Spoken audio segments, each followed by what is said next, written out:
முகமது நாசர், தாமரைப்பாடி. பெண் குழந்தைகளுக்கு டெபாசிட் திட்டம் பற்றி போடலாமா, அது போடக்கூடாதுன்னு சொல்லுங்க. தெளிவா கேளுங்க. பெண் குழந்தைகளுக்கு டெபாசிட் திட்டம்னு ஒண்ணு வச்சிருக்கீங்க. பெண் குழந்தைகளுக்கு அது பணம் போட்டா பின்னாடி நிறைய பணம் கிடைக்கும் அப்படின்ட்டு பேங்க்ல போட சொல்றாங்க. அது மார்க்கத்துல அனுமதி இருக்குதா இல்லையா?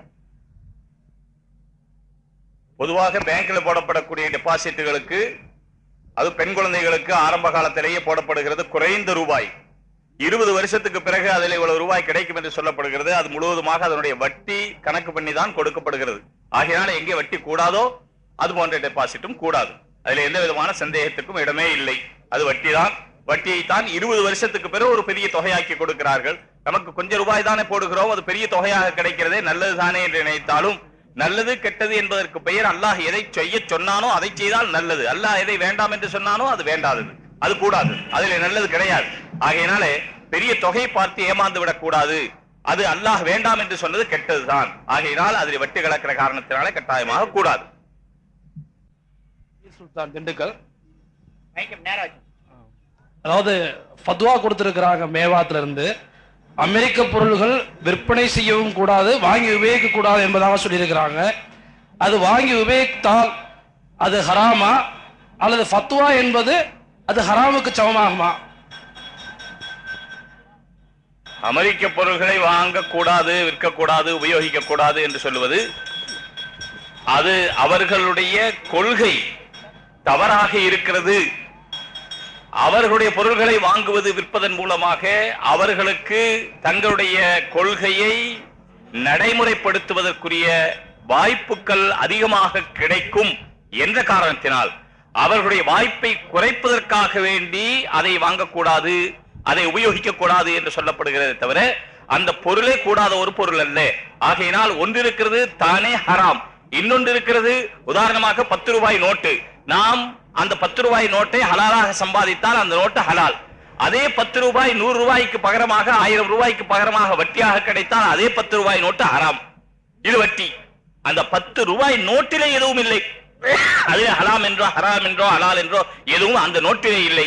அதே போல வட்டிக்காரருடைய வீட்டில் இருக்கக்கூடிய பிரியாணி ஹராம் என்று சொல்லுவோம், அதே பிரியாணி நல்லவருடைய வீட்டிலே இருந்தால் பிரியாணி சுகமானதுதான், அதில் எந்த சந்தேகம் இல்லை. இதே போல இந்த பொருள் இன்னொரு காரணத்தினால் வாங்கக்கூடாது என்று சொல்லப்பட்டிருக்கிறது, வாங்குவது ஹராம் தான்.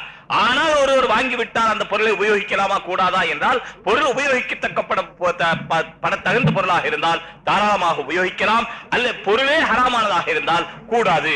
ஆனால் வாங்குவது கூடாது என்று சொல்லுவது அவர்களுடைய தவறான கொள்கைக்கு உதவி செய்யக்கூடாது என்ற கருத்தில் தானே தவிர பொருளே ஹராம் என்ற அர்த்தத்தில் அல்ல.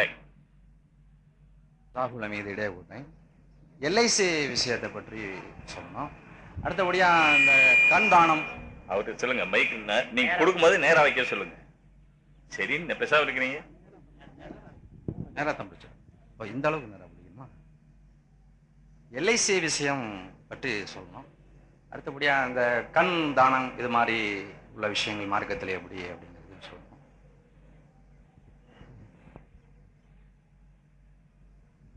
எல்ஐசி விஷயமா ஒண்ணு, கண் தானம் உறுப்பு தான விஷயமா ஒண்ணு, என்ன ஏற்கனவே தெளிவான விஷயங்கள். எல்ஐசி என்று சொல்லுவது பேங்கினுடைய மறு உருவமே தவிர எல்ஐசி என்பது தனிப்பட்ட ஒன்று அல்ல. அது யாருக்கும் உதவி செய்வதற்காக இல்லை. 100 பேர் இடத்திலே வாங்கிய பொருள் அவர்களுக்கு 100,000 கிடைக்கிறது என்று சொன்னால், ஏதாவது அசம்பாவிதம் ஏற்படும் பொழுது 1,000 கொடுத்து விட்டு பாக்கி 99,000 அவர்கள் நிலைவசம் தான் இருக்கும். எனவே அடுத்தவர்களுடைய பொருள் தான் எல்ஐசியின் மூலமாக ஏதாவது ஆபத்துக்கள் நடக்கும் பொழுது, அந்த ஏதாவது ஆக்சிடென்ட் நடக்கும் பொழுது கிடைக்கக்கூடிய பொருள் அது அடுத்தவர்களுடைய பொருள் தான் நமக்கு கிடைக்கிறதே தவிர, எல்ஐசி பாலிசிதாரருக்கு கிடைப்பது வேறு பாலிசிதாரர்களுடைய பொருள் தான், பணம் தான் இவருக்கு கிடைக்கிறதே தவிர எல்ஐசி நேரடியாக இவருக்கு எந்த உதவியும் செய்வதில்லை. எனவே லாட்டரி போன்றுதான் இதுவும். ஆகையினால் அது ஹராம் என்பதில் எந்தவித சந்தேகம் இல்லை. இது ஏற்கனவே பல முறை ஊர்ஜிதம் செய்யப்பட்ட விஷயம். இதே போல கண்தானம், உறுப்பு தானங்கள் என்பது அது மனிதனுடைய பொருளை மரியாதைக்குரியதாக வைக்க வேண்டும், அதை யாரும் மரியாதை குறைவாக நடத்திவிடக் கூடாது என்பதற்காக அதை விற்கவோ வாங்கவோ கீழே போடவோ கூடாது. எப்படி மனிதனை மரியாதையோடு குளிப்பாட்டி கஃனிட்டு தஃன் செய்கிறோமோ அதே போல பொருள்களையும் மரியாதையோடு புதைத்து விடத்தான் வேண்டும் என்பதுதான் சட்டம். ஆனால் இந்த காலத்தில் அதற்கு மரியாதை கண்ணை பிறருக்கு கொடுப்பதால் இந்த கண் கொடுத்தவருக்கு அவருடைய கண்ணுக்கு அவருடைய சிந்தனைக்கு அவருடைய வாழ்க்கைக்கு இன்னொரு மரியாதை கிடைக்கிறது என்று இருக்கிற காரணத்தினால் கண்தானம் செய்து இவருடைய உறுப்பை பாலடைய செய்வதில்லை, இவருக்கு கண் இருக்கிற மாதிரியே செய்து விடுகிறார்கள். ஆகையினால் அவருக்கு எந்த பாதகமும் வெளித்தோற்றத்தில் கூட தெரியாமல் போகிற காரணத்தினாலே தாராளமாக செய்யலாம். அது மரியாதைக்குரியதாக இருக்கிற காரணத்தினாலே மார்க்கம் மனித உறுப்புகளுக்கு மரியாதை தர வேண்டும் என்பதற்காகத்தான் அதை கீழே போடக்கூடாது, புதைக்க வேண்டும் என்று சொல்லப்பட்டிருக்கிறது. தானம் செய்கிற காரணத்தினால் அந்த உறுப்புகளுக்கு மரியாதை கூடுகிறது என்ற காரணத்தினால் அது கூடும் என்று சொல்லுகிறோம். Abubakar NGO colony. வானத்தில் இருந்து ஒரு துன்பம் இறங்கும் பொழுது அது தொழுகையாளிகளை பாதிப்பதில்லை என்று ரசூலுல்லாஹி ஸல்லல்லாஹு அலைஹி வஸல்லம் அவர்கள் கூறியிருக்கிறார்கள். இன்னொரு சந்தர்ப்பத்தில் ஆயிஷா ரலியல்லாஹு அன்ஹா அவர்கள் கேட்கின்றார்கள், நம்மிடம் நல்லடியார்கள் இருக்கும் பொழுது ஒரு துன்பம் இறங்கினால் அது எல்லோரையும் பாதிக்குமா என்று கேட்கும் பொழுது நாயகம் ஸல்லல்லாஹு அலைஹி வஸல்லம் அவர்கள் சொன்னார்கள், அது அனைவரையும் பாதிக்கும், ஆனால் மறுமையில் நல்லடியார்கள் பாவிகளில் இருந்து பிரிக்கப்படுவார்கள் என்று சொல்லி இருக்கிறார்கள். இதிலே எது சரியானது? அதற்கு தகுந்த ஒரு விளக்கத்தை தாங்கள் அளிக்கும். நீங்க இரண்டாவது சொன்ன ஹதீஸ் தான் சரியானது. இந்த உலகத்தில் வரும்போது ஆபத்துக்கள் வரும் பொழுது அது எல்லோருக்கும் சேர்ந்தான் வருமே தவிர நல்லவர்களுக்கு பிரித்து வராது. முதலில் சொன்ன ரிவாயத் அது எங்கே இருக்கிறது என்று தெரியவில்லை. அப்படி ஒன்று இருக்குமானால் இருக்குமானால் அதற்கு அர்த்தம் அவர்களுடைய மனதை பாதிக்காது என்றுதானே அர்த்தமே தவிர வெளிரங்கத்தை பாதிக்காது என்ற அர்த்தம் அல்ல. சில சமயங்களில் எப்படி நபிமார்களுக்கு வியாதி வந்தது, ஆனால் அந்த வியாதி அவர்களுடைய உடலைத்தான் பாதித்திருக்குமே தவிர மனதை பாதித்திருக்காது. அதே போல நல்லவர்களாக இருப்பார்களே, ஆனால் வியாதி வந்தாலும் ஆபத்துக்கள் வந்தாலும் அவர்களுடைய வெளிரங்கத்தை பாதித்தாலும் அவர்களுடைய மனம் அல்லாஹ்வுடைய ஞாபகத்திலே திளைத்திருக்கிற காரணத்தினாலே அந்த ஆபத்து அவர்களுக்கு நன்மையை கூட்டி தருமே தவிர அவர்களுடைய ஆரோக்கியத்தை வெளிரங்கத்திலே குறைத்தாலும் கூட அந்தரங்க ஆரோக்கியத்தை குறைக்காது என்று அதற்கு பொருள் கொள்ள வேண்டும். அதாவது 40 பொன்மொழிகள் தொழுகையை பற்றிய 40 பொன்மொழிகளில் 11வது பொன்மொழியாக இது வருகின்றது. அதற்கு நான் சொன்ன விளக்கமும் ஒரு 41வது பொன்மொழியில சேர்த்துக்கிங்க. இது ஹதீஸ்ல உள்ள விளக்கம் தான் சொல்லி இருக்கிறேன். நான் எந்த விஷயமும் இங்கே நான் சொல்லப்படக்கூடிய விஷயங்கள் அத்தனையும் ஆதாரங்களோடு தான் சொல்லப்படுது. அதனால அதை பொன்மொழின்னு சொல்றேன். என் பேச்சு பொன்மொழி இல்ல, பெரியவங்க சொன்னது.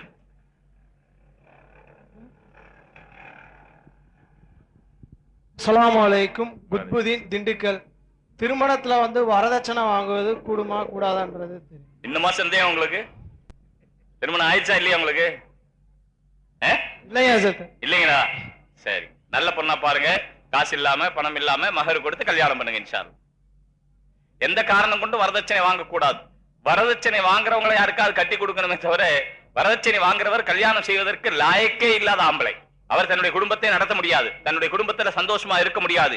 இதுவரைக்கும் வரதட்சணை வாங்கிய யாரும் தங்களுடைய குடும்பத்திலே சந்தோஷமாக இருந்ததாக வரலாற்றிலும் சரித்திரத்திலும் கிடையாது.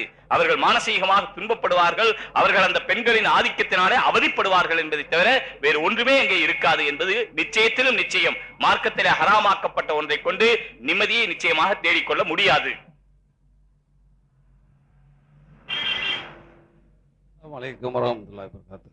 அப்துல் ரஹ்மான், திண்டுக்கல். சொர்க்கம் நரகம் என்பது அல்லாஹ் தாலா படைக்கப்பட்டிருக்க ஒரு உண்மைங்கிறத நம்ம கேள்விப்பட்டிருக்கோம். பின்ன அந்த சொர்க்கம் புகுந்தவர்கள் நிரந்தரமாக தங்கி விடுவார்கள், அவர்களுக்கு நிரந்தரமான வாழ்க்கை உண்டுன்னு சொல்கிறாங்க. இப்போ அந்த சொர்க்கம் இயங்குதா இயங்கலையா? அப்படி பார்த்தா ஆதம் அலைஹிஸ்ஸலாத்தை அல்லாஹ் சொர்க்கத்தில் வச்சு அலங்கரித்து பார்த்தான், அவங்களையே பூமிக்கு அனுப்புனான். சரி, அப்படியே ஆதம் அலைஹிஸ்ஸலாத்தை அவங்க வச்சிருக்கும் போது என்னங்க எங்க அனுப்புறான்? ஆதம் அலைஹிஸ்ஸலாத்தை சொர்க்கத்தில் வச்சு அலங்கரித்து பார்த்ததா சொல்கிறாங்க ஹதீஸ்களில். சொர்க்கத்தில் இருந்ததான் பிறகு அவங்க பூமிக்கு இறக்கப்பட்டதாகவும் சொல்கிறாங்க. எங்களுக்கு அந்த விளக்கம்லாம் நீங்கள் விளக்கமாக சொல்லணும். பின்ன அவங்களுக்கு ஆதம் அலைஹிஸ்ஸலாத்துக்கு அவங்களுடைய தலைமாட்டிலேயே அவங்களுடைய விழாயிலிருந்து அவ்வா அலைஹிஸ்ஸலாத்தை படைச்சாங்க அப்படின்னு சொல்லப்படும் போது சொர்க்கத்தில் ஹூர்லீனுடைய வர்ணனைகள்லாம் சொல்லப்படும் போது ஹூர்லீன்களையும் அவங்களுக்கு மனைவியாக்கி அவங்க சந்தோஷமாக இருந்திருப்பாங்கல்ல. தனிமைங்கிற ஒரு சூழ்நிலை இல்லாமல் இருந்திருக்கலாம் இல்லையா? சரி, அப்படியே பார்த்தா இப்போ ரசுல்லாவுடைய நல்ல ரசுல்லாவுடைய நபிமார் ரசுல்லா சொர்க்கம் திறந்து சொர்க்கத்தில் நுழைந்த பிறகு தான் எல்லாருக்கும் சொர்க்கம் வாஜிபாகும்னு சொல்கிறாங்க. அப்படின்னா அந்த சொர்க்கம் இப்போ இயங்குதா இயங்கலையா? அப்படின்னா இத்ரீஸ் அலைஹிஸ்ஸலாம் ஏன் சொர்க்கத்தில் இருக்கிறாங்க? இதெல்லாம் எனக்கு தெளிவான பதில் தெரியல. நானும் எனக்கு தெரிந்த நண்பர்கள்லாம் கேட்குறேன், சரியான முறையில் எனக்கு விளக்கம் தெரியல. இந்த பூராத்தை சேர்த்து ஒரு சின்ன கேள்வியா கேளுங்க. இப்போ சொர்க்கம் இயங்குதா இல்லையா? இயங்குது. அப்படி இயங்கி கொண்டு இருந்தால் அப்போ ரசூல்லா தான் முதல்ல சொர்க்கம் போவான் போது அது எப்படி இயங்கிட்டு இருக்கும் அப்படிங்கிறதான் கேள்வி. ரசூல்லா போகாம சொர்க்கம் இருக்கலாம் இல்லையா? அதாவது ஒரு வீடு கட்டி முடிச்சாச்சு, இன்னும் குடி போகல, ஒரு 10 நாளைக்கு வீடு சும்மா இருக்கு, அல்ல 1 மாசத்துக்கு வீடு சும்மா இருக்கு, 2 மாசத்துக்கு வீடு சும்மா இருக்கு, வீட்டுல இப்ப 2 மாசத்துக்கு பிறகு குடி வர்றதுக்காக வேண்டி வீட்டை அலங்காரம் செய்துக்கிட்டே இருக்கிறாங்க. ஒரு 2 மாசம்ங்கிறது எவ்வளவு காலமோ அதே போலதான் சொர்க்கத்துல நாம இருக்க போற காலத்தை அனுசரிச்சு பார்த்தா இந்த காலம் எல்லாம் ஒரு 2 மாசம் இல்ல 1 மாசத்தை விட கம்மியான காலம் தான். ஆகையினால் சொர்க்கம் அலங்கரிக்கப்பட்டு கொண்டே இருக்கிறது. ஒவ்வொரு ரமலானுக்கு முன்னாலே அடுத்த ரமலான் மாதத்துக்காக வேண்டி சொர்க்கம் அலங்கரிக்கப்படுகிறது. இப்படி எல்லாம் பல ஹதீஸ்ல வந்திருக்கு. ஆகையினால் சொர்க்கம் இருக்கு. நானும் நீங்களும் நம்முடைய நிலையை வச்சு அது ஏன் சும்மா கிடக்குது, வாடகை கேட்கலாமா, முகமதியாபுரம் பள்ளிவாசலுக்கு சேர்த்தரலாமா, ஒன்னும் கொஞ்சம் வாடகை கூட வருமே அப்படின்னு நினைக்கிற மாதிரி தெரியுது. அதையும் கேள்விப்பட்டிருக்கிறோம் சொல்லலாம் விட்டீங்க. நீங்க நிறைய கேள்விப்பட்டிருக்கிறீங்க, இதை கேள்விப்படல, இப்படி வாடகை கிடைக்கும். அது நம்முடைய கற்பனையில் அப்படி நீளமான காலமாக தெரிகிறதே தவிர அல்லாஹ்வினுடைய இல்மின்படி அது மிக குறுகிய காலம் தான் இந்த உலகத்தினுடைய காலம். ஆகையினால் சொர்க்கத்தை படைத்து வைத்திருக்கிறான் அல்லாஹ். அந்த சொர்க்கத்தை படைத்து விட்டு தான் சொர்க்கத்திலே என்னென்ன இருக்கிறது, மாலா ஐனுன்றாத் வலா உதுன் சமியாத் வலா ஹதராலா கல்வி பஷர், எந்த கண்ணும் பார்த்தது கிடையாது, எந்த காதும் கேட்டது கிடையாது, எந்த மனதும் நினைத்தது கிடையாது, கற்பனைக்கு கூட வர முடியாது. ல நஸீஃபுஹா லா ரஸியா கைரும் மினத் துன்யா வ மா ஃபீஹா, சொர்க்கத்தில் இருக்கிற ஹூரின் பெண்ணுடைய தலையில் போட்டு இருக்கிற முக்காட்டு துணியினுடைய கிரயம் இந்த பூரா உலகத்தில் பொருளுடைய கிரயத்தை விட கூடுதலானது. இதெல்லாம் சொர்க்கத்திலே இன்றும் இருந்து கொண்டே இருக்கிறது. இதுல எந்தவித சந்தேகம் இல்லை. இனிமேல் தயவு செய்து கேள்விப்பட்டோம் சொல்லாதீங்க. ஷரியத்தில் இப்படி இருக்கிறதே, இதற்கு விளக்கம் என்னன்னு சொல்லுங்க. கேள்விப்பட்டோம்னு சொன்னா ஏதோ அமெரிக்காக்காரங்க சந்திரனுக்கு போனதாக கேள்விப்பட்டோமே, அப்ப அது ஒரு மூணாம் தரமான வார்த்தையாக இருக்கிறது. அதனால் அந்த வார்த்தையை தவிர்த்துக் கொள்ளுங்க. இவைகள் எல்லாம் இருக்கிறது. நம்முடைய கண்ணோட்டத்தை விட்டு அல்லாஹ்வுடைய கண்ணோட்டத்தில், ஷரியத்துடைய கண்ணோட்டத்தில் அதை பார்க்க வேண்டும்.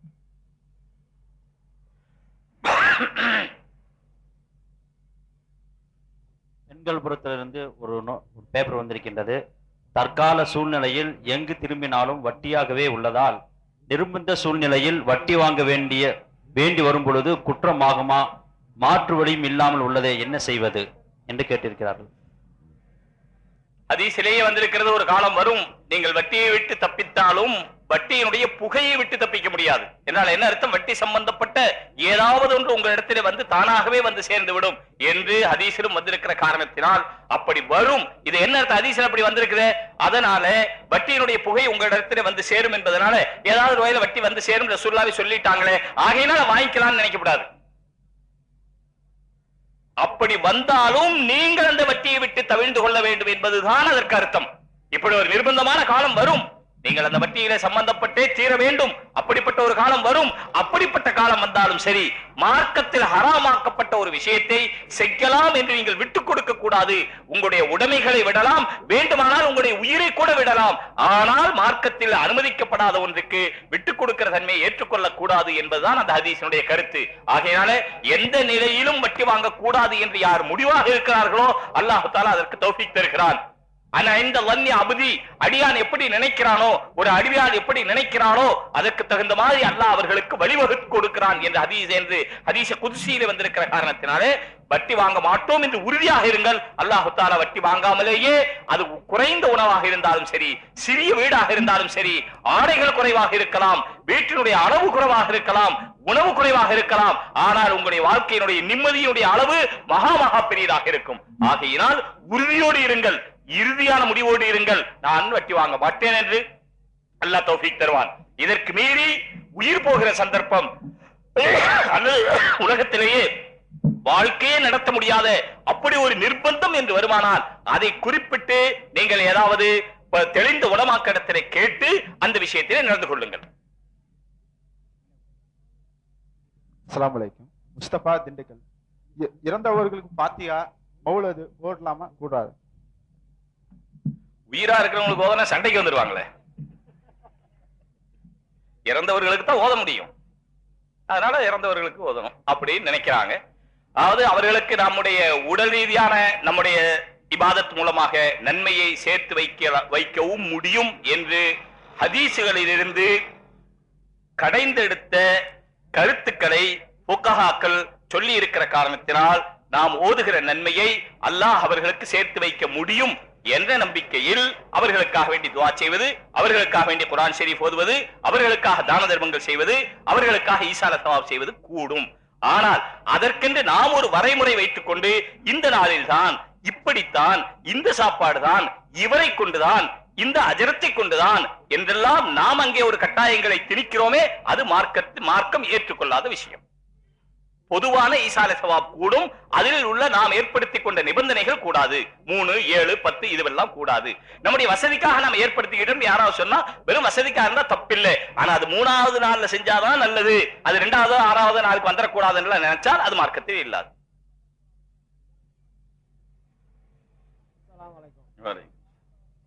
இப்பொழுது லியாக்கத்-அலி திண்டுக்கல் இப்பொழுது பெரும்பான்மை சமுதாயத்துக்கு உட்பட்ட சில இடங்களில் அன்னதானம் என்ற பெயரில் வழங்குகின்றார்கள். அதை 5 வக்து தொழக்கூடிய ஒரு நபர் அங்கு சென்று அந்த அன்னதானத்தை உண்டால் ஹலாலா ஹராமா, அதற்கு சில பெரியவர்கள் இப்ப நீங்க எல்லாம் ஃபாத்தியா தரீங்க, அதை வந்து நாங்க சாப்பிடுறோம், தபுருக்கு தரீங்க நாங்க சாப்பிடுறோம், அதனால வந்து எங்க அன்னதானத்தை நீங்க சாப்பிட்றதுனால தப்பு இல்லைன்னு சொல்லி அந்த பக்கமும் நம்மளை சார்ந்தவங்களும் சொல்றாங்க. இதுக்கு நீங்க விளக்கம் சொல்லணும். நாம தபருக்கு தர்றது போறது எல்லாம் இருக்கு. நம்முடைய கூட்டங்கள்ல எந்த ஒரு கடவுள் பெயராலோ அல்லது கடவுளுக்கு அது பூஜிக்கப்பட்டது என்ற பெயராலோ இல்லாமல் நாம் ஒரு நல்ல காரியத்தை செய்தோம், முடிவிலே இனிப்பு வழங்க வேண்டும், முடிவிலே சுவையான ஒன்றை வழங்க வேண்டும் என்பதற்காக தரப்படுவது தானே தவிர அது கடவுளின் பெயரால் கடவுளுக்கு பூஜை செய்யப்பட்டு அர்ச்சனை செய்யப்பட்டு கடவுளுக்காக சாத்தப்பட்டு பிறகு கொடுக்கப்படுகிற காரியம் அல்ல. ஆகையினால் அந்த அன்னதானத்துக்கும் இதற்கும் வித்தியாசம் இருக்கிறது.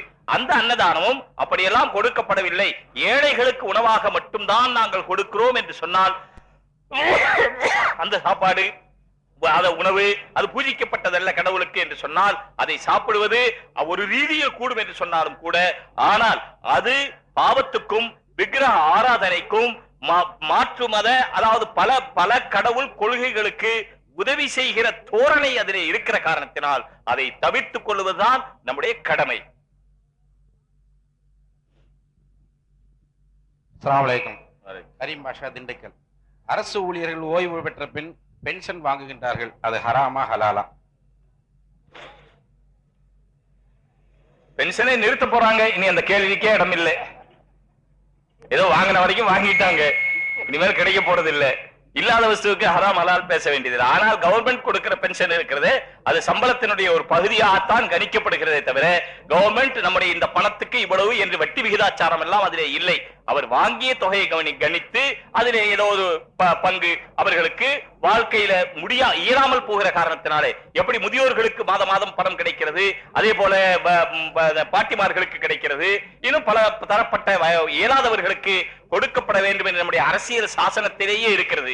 முதியவர்கள், இயலாதவர்கள், வாழ்க்கை நடத்த முடியாதவர்களுக்கு அரசாங்கம் உதவி செய்ய வேண்டும் என்று அப்படி ஒரு உதவியாகத்தான் அது கொடுக்கப்படுகிறது தவிர அது வட்டியினுடைய அடிப்படையில் கொடுக்கப்படவில்லை என்றுதான் நமக்கு தெரிகிறது. இதுதான் உண்மை என்று சொன்னால் தாராளமாக கூடும். அஸ்ஸலாமு அலைக்கும். முகமது ஹனீஃபா என்ஜிஓ திண்டுக்கல். முஹர்ரம் 10ஆம் நாளில் இஸ்லாமியர்கள் சிலர் உடலை காய்மைப்படுத்திக் கொண்டு இது சரியா? விளக்கம் தேவை. முஹர்ரம் 10ஆம் நாளில் இஸ்லாமியர்கள் சிலர் உடலை வருத்தி அடித்து காயம் ஏற்படுத்திக் கொண்டு ஊர்வலம் செல்கின்றார்கள், இது சரியா? விளக்கம் தேவை. முஹர்ரம் 10ஆம் நாள் என்பது அதற்கு மூசா அலைஹிஸ்ஸலாம் அவர்களுக்கு அல்லாஹ் தஆலா வெற்றி கொடுத்த நாள். இன்னும் இது போன்று பலவிதமான விசேஷங்கள் இருக்கிறது என்ற காரணத்தினாலே அந்த நாளிலே மக்காவாசிகள் நோன்பு வைத்தார்கள், அல்லது மதீனாவாசிகள் நோன்பு வைத்தார்கள் என்ற காரணத்தினால் ரசூலுல்லாஹ் ஒரு நோன்புக்கு பதிலாக நான் 2 நோன்பு வைப்பேன், அடுத்த வருடம் நான் ஹயாத்தாக இருந்தால் என்று சொன்னார்கள். எனவே ஆஷூரா என்று சொல்லப்படக்கூடிய, ஆஷூரா என்றாலே 10வது நாள், அந்த 10வது நாளில் நோன்பு வைப்பது நம்முடைய மார்க்கத்திலே ரமலானுடைய நோன்புக்கு அடுத்த அந்தஸ்துள்ளது என்று சொல்லப்பட்டிருக்கிறது. அது மட்டும்தான் செய்ய வேண்டும். அப்படி இல்லாமல் 10வது நாளில் ஹஜ்ரத் ஹுசைன் ரலியல்லாஹு தஆலா அன்ஹு ஷஹீதானார்கள் என்று பெயர் சொல்லிக்கொண்டு, அது கர்பலா தினம் என்று சொல்லிக்கொண்டு, அது கருப்பு நாள் என்று சொல்லிக்கொண்டு, அதற்காக வேண்டி தங்களை வருத்தப்படுத்திக் கொண்டு, காயப்படுத்திக் கொண்டு, புண்படுத்திக் கொண்டு இதுவெல்லாம் செய்வது இருக்கிறது. இது ஷியாக்களுடைய கொள்கைகளை தவிர நம்முடைய அஹ்லுஸ் சுன்னத் வல் ஜமாஅத்துடைய கொள்கை அல்ல. எப்படியோ நம்முடைய நாட்டிலே அந்த சில சடங்குகள் புகுந்து கொண்டு நிறைய நடந்து கொண்டிருந்தது. அல்லாஹ்வுடைய மாபெரும் கிருபையினாலே இன்று அதுவெல்லாம் அடங்கி போய்விட்டது. ஷியாக்கள் தான் செய்கிறார்கள் தவிர நம்முடைய அஹ்லுஸ் சுன்னத் வல் ஜமாஅத்துடைய இடத்திலே அது செய்வதில்லை. ஒரு தடவை ஏதோ ஒரு வெளிநாட்டுக்காரர், அரபு நாட்டுக்காரர் நம்முடைய நாட்டுக்கு வந்தாராம். வந்தா நம்முடைய நாட்டுல சென்னை போன்ற பெருநகரங்கள்ல இது மாதிரி ஆஷூரா 10வது நாள்ல அடிச்சுக்கிட்டு காயப்படுத்திக்கிட்டு அப்படியெல்லாம் அழுகிறது, சத்தம் போடுறது, இப்படி எல்லாம் இருந்துச்சு.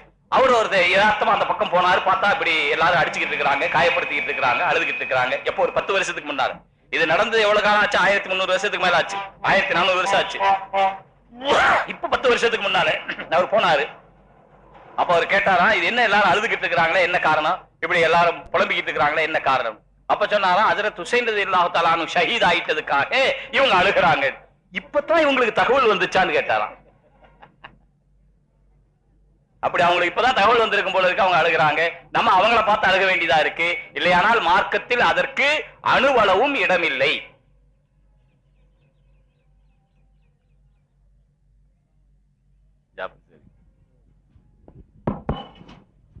அஸ்ஸலாமு அலைக்கும். ஜாஃபர் சாதிக் திண்டுக்கல். தாடியுடைய அளவு என்ன? சில பேர் மௌத்தாக வரைக்கும் கசகசா தாடியை வைக்கிறாங்க. அதனால சுண்ணத்தை வந்து நிறைவேறுமா நிறைவேறாதா? தாடியை எப்பொழுதும் ட்ரிம்மா வச்சு கொஞ்சமா வச்சிருக்காங்களே, அதனால ரசூலுல்லாஹ்வுடைய சுண்ணத்து நிறைவேறுமா நிறைவேறாதா? தாடியுடைய அளவு என்ன? மார்க்கத்தினுடைய தீர்ப்பு என்ன? தெளிவான விளக்கம் தேவை. எனக்கு ஒரு விளக்கம் தேவை. இது கசகசான்னு ஏன் சொல்றாங்க? கெராமுன்னு சொன்னா என்ன, பட்டைன்னு சொன்னா என்ன, ஏலக்காய்ன்னு சொன்னா என்ன?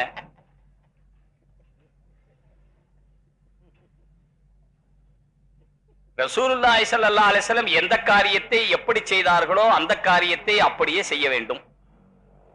இதுதான் சுன்னத்து. ரசூலுல்லாஹி ஸல்லல்லாஹு அலைஹி வஸல்லம் தாடி எப்படி இருந்ததோ அப்படி வைப்பது சுன்னத்து. இதுக்கு மேல பெரிய விளக்கம் எல்லாம் தேவையில்லை.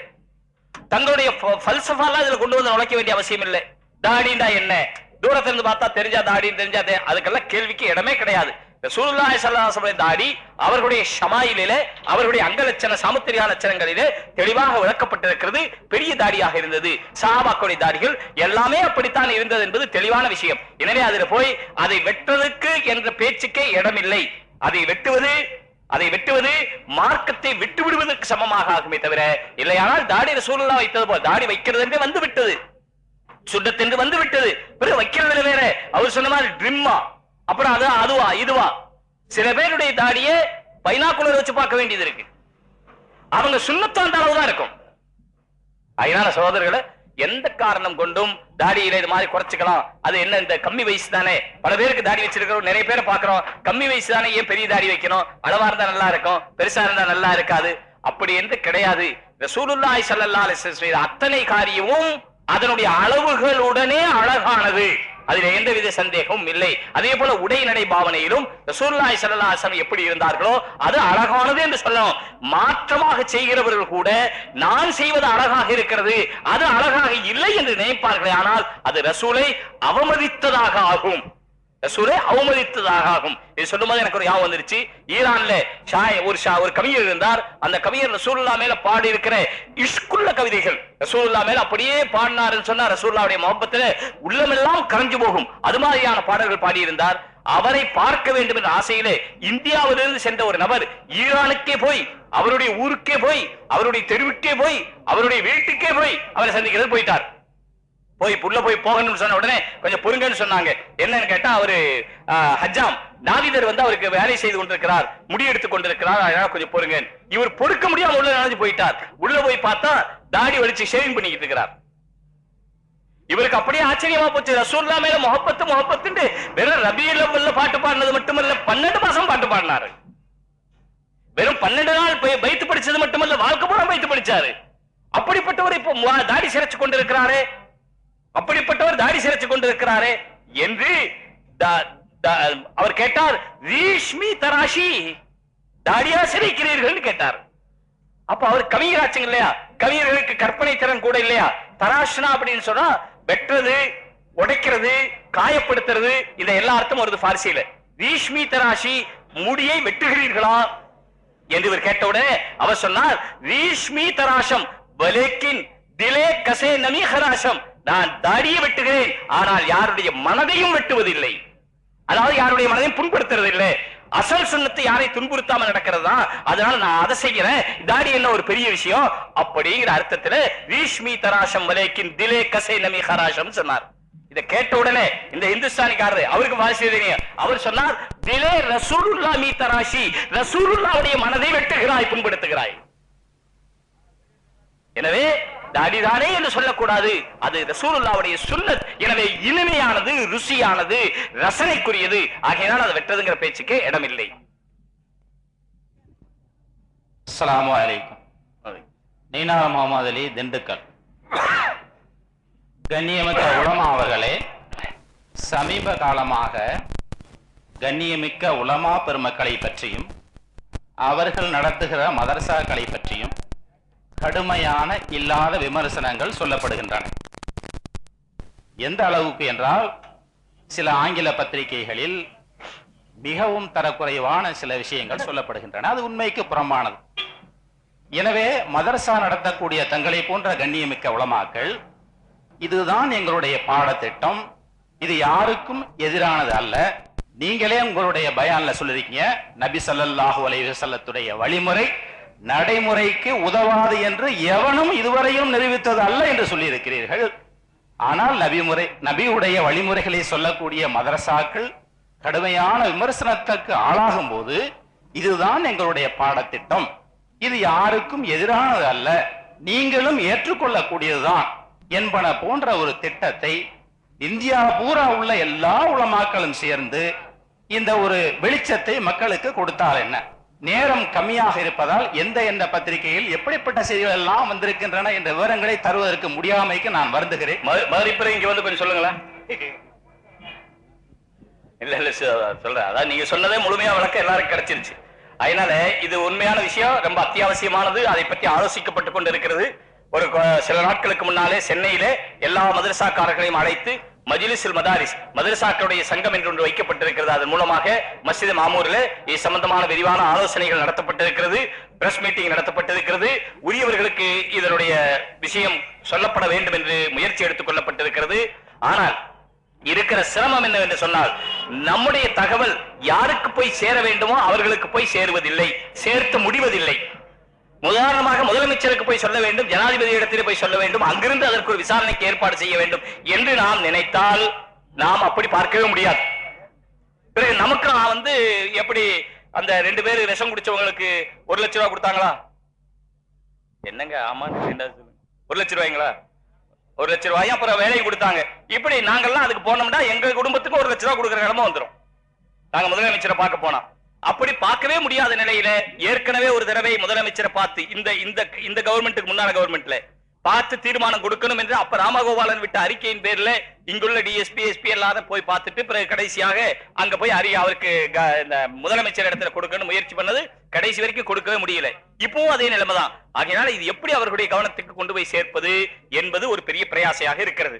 அடுத்த விஷயம், அவர்களுக்கு யார் இதை செய்ய வைத்துக் கொண்டிருக்கிறார்களோ, மதரசாவை பற்றிய தவறான எண்ணத்தை விதைத்துக் கொண்டிருக்கிறார்களோ, அவர்கள் வேண்டுமென்றே விதைத்துக் கொண்டிருக்கிறார்கள். எப்படி இந்த செய்தி உண்மை இல்லை என்பதை அவர் சொல்லுகிறாரோ, அதே போல யார் இந்த செய்தியை நாடறிய செய்ய வேண்டும் என்று பத்திரிகைகள் கொடுத்துக் கொண்டிருக்கிறார்களோ, அவரே மூல காரணமாக இருக்கிறவரே, அவருக்கே தெரியும் இது உண்மை அல்லவென்று ஒரு தவறான அபிப்பிராயத்தை பரத்துவதற்காகத்தானே செய்கிறார். அவர் எப்படி நம்முடைய பேச்சை காதிலே போட்டுக் கொள்வார்? எனவே எந்த வகையில் போட்டால் அவருடைய காதிலே போய் ஏறும், அவர்களுடைய மனதிலே போய் விழுகும் என்பதை பற்றி ஆலோசித்துக் கொண்டிருக்கிறோம். தாங்கள் அனைவரும் துஆ செய்யுங்கள். அல்லாஹ் தஆலா சீக்கிரமாக மதரசாக்களை பற்றி மட்டுமல்ல, முஸ்லிம்களை பற்றியும் மஸ்ஜிதுகளை பற்றியும் மற்ற தப்லீகை பற்றியும் உள்ள தவறான எண்ணங்கள், அது மதரசாவை பற்றி மட்டுமல்ல எல்லோரை பற்றியும் இது வந்து கொண்டிருக்கிறது. இது நீங்குவதற்கு சீக்கிரமாக அல்லாஹ் தஆலா நமக்கு வழி தருவான் என்று நம்பிக்கை இருக்கிறது. துஆ செய்யுங்கள் இன்ஷா அல்லாஹ்.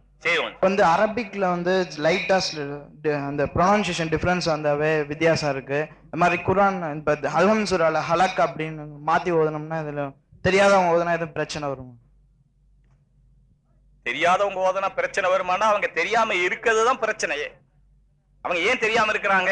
எப்ப அவர்கள் முஸ்லிம்களாக இருக்கிறார்களோ, தொழுகிறது கட்டாயமாக இருக்கிறதோ, தொழுகையிலே ஓத வேண்டியது கட்டாயமாக இருக்கிறதோ, இந்த ஒரு 26 எழுத்தை கூட 28 எழுத்தை கூட அவர்கள் தெரிந்து வைத்துக் கொள்ள முடியாதா?